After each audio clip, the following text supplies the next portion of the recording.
because a request that you cannot refuse is the definition of slavery. Wow. Can you say that again for the audience? A request that you cannot refuse is the definition of slavery. Whew.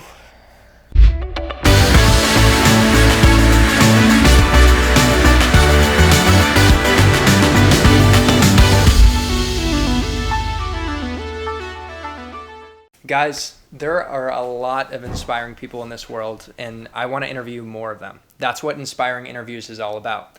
Today, I've got an awesome guest, Aluba Fenix. He's an executive coach and a trainer at Google. Aluba, thanks for joining. How's it going? Pleasure, brother. It's good to see you again, yeah? Yeah, good to see you too. So I just wanted to dive right into it. Wanted to start out with your backstory and how you got to Google and what you do for Google. That'd be awesome. Sure, yeah. So as I said, I'm a coach here at Google. I'm also a sales trainer. So my role really is to welcome people when they first join the organization and take them through what I would call a cultural initiation into Nice. what is the whole world of Google. So it's really their first introduction to the company, getting them set up so they can be successful to hit the ground running. But more important than that, helping them to align to the culture and really feel it's a place they can sink in and do their best work. So that's kind of what I do here at Google. I've spent 20 odd years in the IT industry, working in sales and marketing roles for what I would call Californian digital tribes, right? So I spent most of my career at HP, went on to Oracle, spent time at Salesforce before I came to Google. So that's kind of my journey in the IT industry. The coaching has emerged over the years as I've kind of gone through that journey. But interestingly enough, I began my career before I went into IT with a focus around working with athletes, because I trained as a sports psychologist initially. So I did a lot of work with athletes before I came into IT, working around things like mental practice for competition and getting people ready to help them show up and perform at their best. So I've gone full circle because I'm doing exactly the same thing now with corporate athletes. Yeah. That's really cool. And what are your thoughts on the is there really a difference between like a CEO and a world-class athlete, or is it actually quite similar in terms of what it takes to be successful in these types of situations? It's an interesting analogy to draw, right? Because both are high performance roles. And if you ask a lot of salespeople, or you ask a lot of people in the corporate world, people talk about time being a really valuable asset to them. Interestingly, you'll get a different response from an athlete. Athlete will tell you that their most valuable asset is their energy. And so when I talk to people in the corporate world, I always come back to that, because you can have the most time in the world, but if you are not powered up and ready to show up and perform at your best, then that's the key meta skill. So a lot of the work I do is helping people to think about that maybe in a different way. And when you think about energy, thinking about energy across a number of different variables. So you've got energy associated with your physical body, right, which is Yeah. core again to being able to show up and be well. But then there's energy in terms of the mindset and your capacity to kind of be a high performance thinker and problem solver and strategist. You've got energy in terms of your emotional resilience and also your ability to demonstrate emotional intelligence, which is hugely important in the workforce. And then I also talk about energy in terms of how aligned are you to your purpose, right? What from a spiritual perspective, I guess, is one way to look at it. But what's most important to you? Are you clear about your values? How aligned to them? Are you really standing in your truth from that perspective, and Yeah. bringing all of you to what it is you're doing? So there are similarities there, because an athlete will take all of that into consideration in terms of how they go about preparing themselves. And more as I work with executives, that's the kind of territory we start to uncover. Because the reality today in the corporate world is there's a big issue with burnout. Yeah. There's a big issue with people what I would call work addiction, where work starts to consume all of their life, and there's no balance, and that in the end of the day is not a good thing. So really what I'm helping people do a lot of the time is to deliver a high performance, but do that sustainably over time. Yes. Aluba, thank God for people like you. You're really solving a big problem when we look at burnout. Arianna Huffington wrote a book, Thrive. It was actually recommended to me when I was going through my interviews at Google. I asked one of my interviewers what she recommended I would read. And Thrive talks about, there's a story in there where Arianna Huffington, she hit the wall. Obviously, she was extremely successful with companies and books, and she literally physically fell over and hit her head. I'm not sure the exact details, but she was grinding and working so hard, it just wasn't sustainable. And her book, Thrive, talked about a third, leg to a successful life. Not just money and power, but well-being. And I just love what you're saying about not just focusing on using time as efficiently as possible, but focusing on how you actually show up with your time. So I just want to acknowledge you for what you do. And it's so great to have you on this channel, because this channel is building a community of people who are successful and high performers, but want to take it to the next level. They want to make a big difference. So all that being said, I have a pressing question in my mind. You had mentioned the term psychological fitness, I believe. Could you talk about what that is and start to talk about what you're building in terms of your businesses and your coaching practices outside of Google? Sure. Yeah. So psychological fitness for me is a term that I would describe it as being super conscious. So by that, what I mean is your ability to be present, open, aware, engaged in what it is, the reality of what it is you're experiencing, and doing the work that matters most. So for me, that's kind of what I mean when I talk about psychological fitness. So what enables you to do that, and what are, more importantly, are some of the blockers that prevent you from doing that?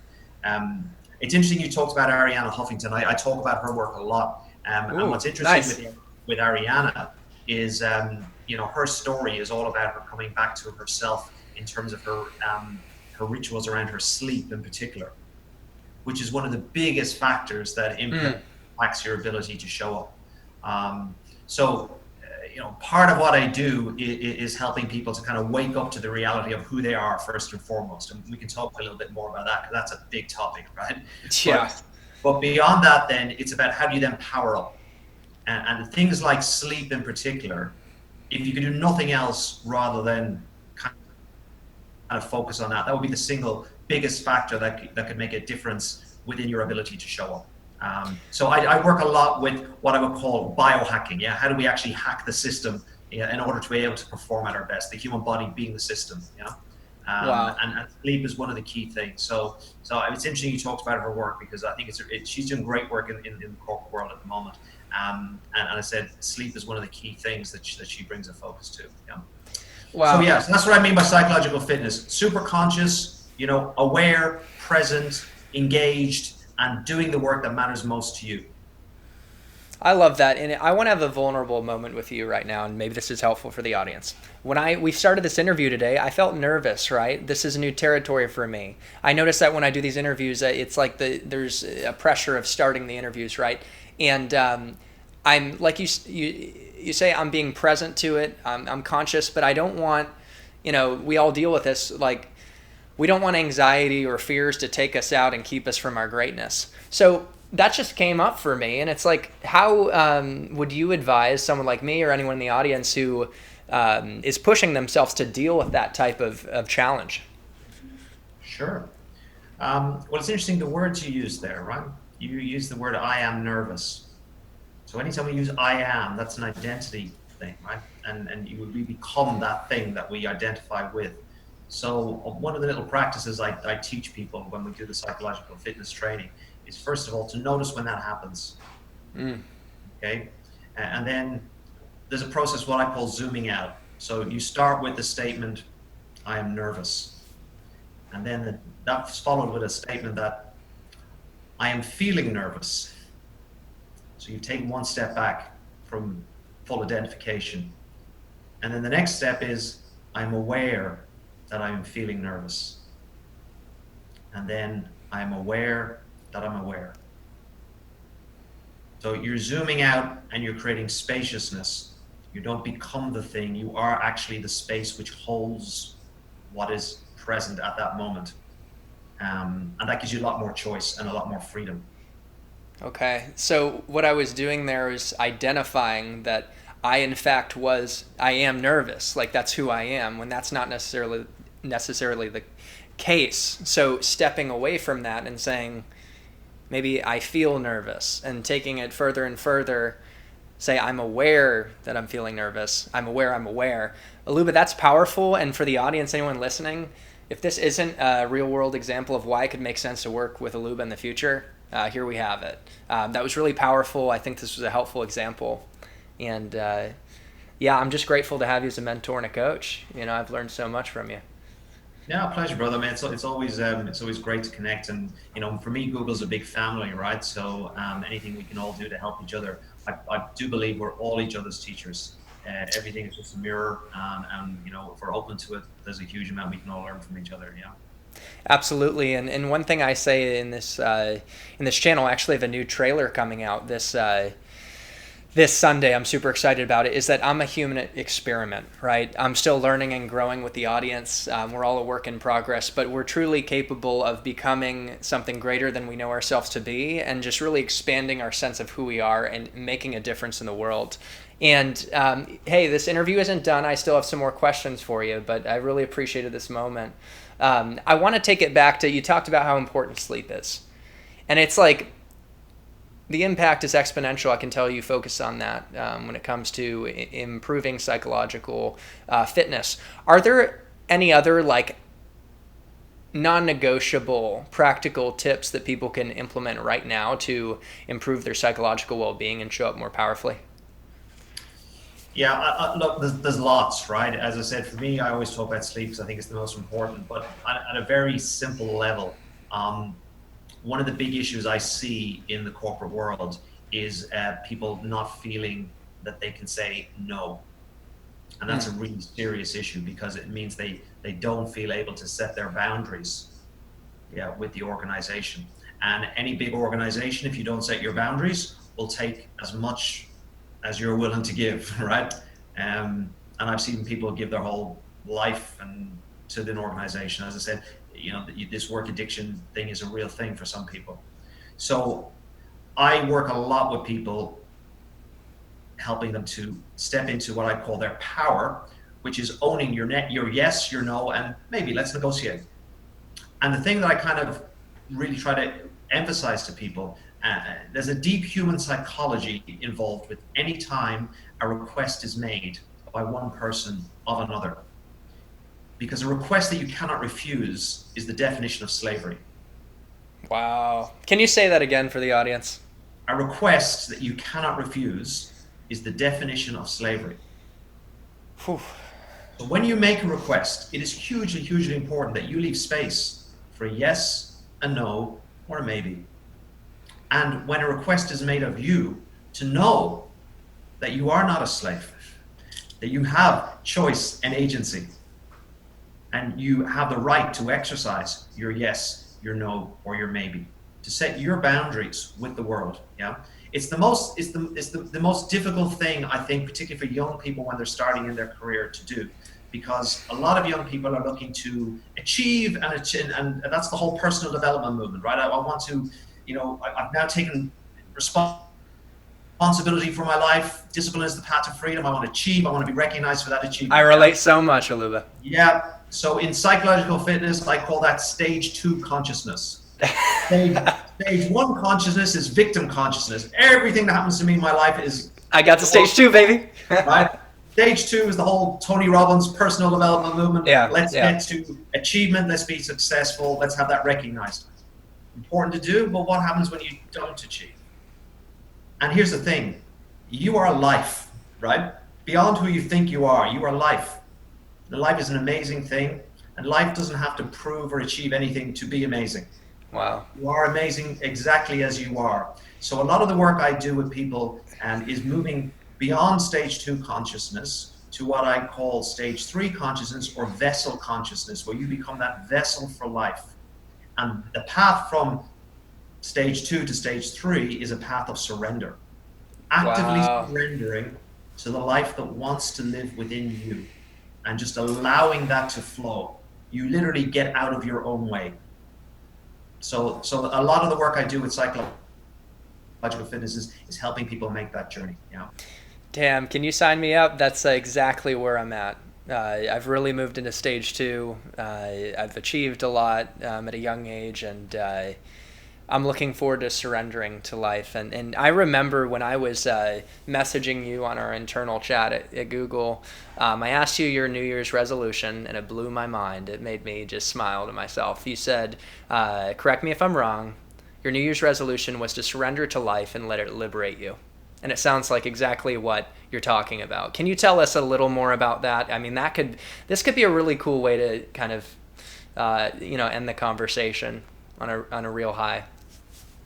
Sure. I mean, look, it's really about coming back to who you are, accepting yourself fully in all of your light and your dark, and just allowing that life that wants to live within you to find its voice and have an expression. So much of how we are in the world is done to please others, to fit into a culture or into a society or into a relationship. And look, there's a really good reason for that, right? Because, we are social beings. And if we don't fit and rejected, I mean, in evolutionary terms, if you're rejected from the tribe, it meant death, okay? So There's a survival thing there. And the ego develops in, early years in order to protect us and in order to help us survive. But when we become adults, we don't need that anymore. At that point, it becomes a barrier to us really experiencing our true potential, the reality of who we are, which is beyond the ego. And I think that journey of surrender into the reality of who we truly are is part of what I do with the psychological fitness piece. And when you surrender in that way, the life that wants to live within you finds that voice. And that's the true freedom. So Aluba, you move beyond shouldn'ts, you just move to allowing life to flow. wow. And, another thought came to me. It's great as we go on our journey, our personal growth journey. We discover who we really are, our natural power. We surrender to life. And one thing I heard in a book, Principles by Ray Dalio, is that contributing to others is the fastest path to happiness. And part of me thinks, at least as I'm figuring my life out and my journey, is that the goal is really to extend beyond myself, leave a legacy, and be a contribution. And do you have any final thoughts on that note, or does that resonate with you? And do you have any take-home final thought to the audience? Yeah, I guess my final thought is happiness, beautiful and all as it is often hugely overrated. There is a spectrum of human emotion, and they're all gorgeous.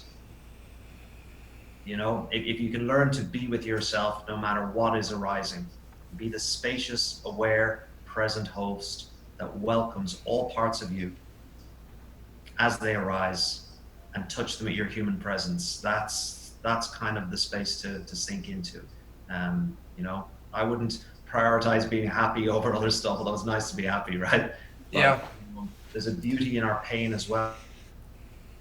Our pain is what connects us all most deeply. So can you be with your pain, yours and others?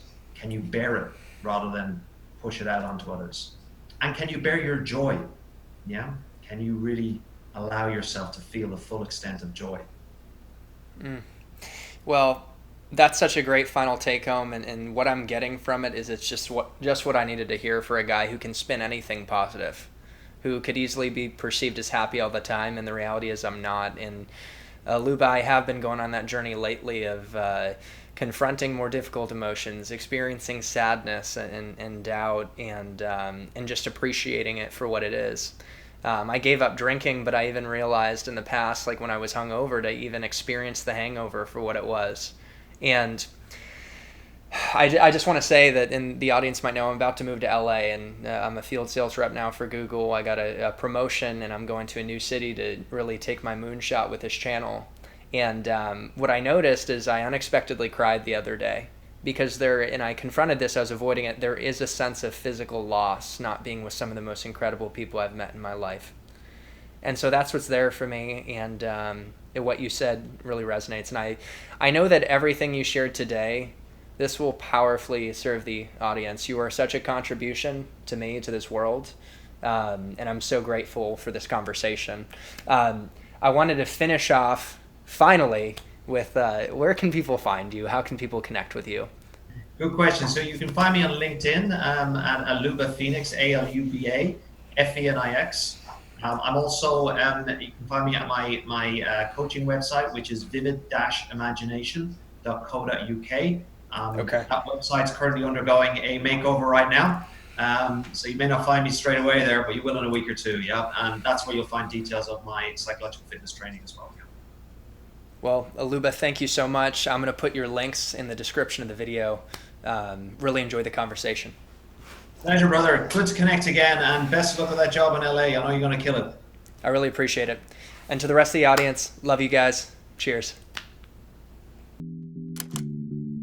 Hey guys, thanks for coming on the journey. If you liked my content, if you liked the video, show some love and smash that subscribe. It's a small click for you that makes a big difference for me. And if you want to check out some more content and get some more doses of positivity, check out some of my other videos and tell me what you think in the comments. Love y'all. Peace.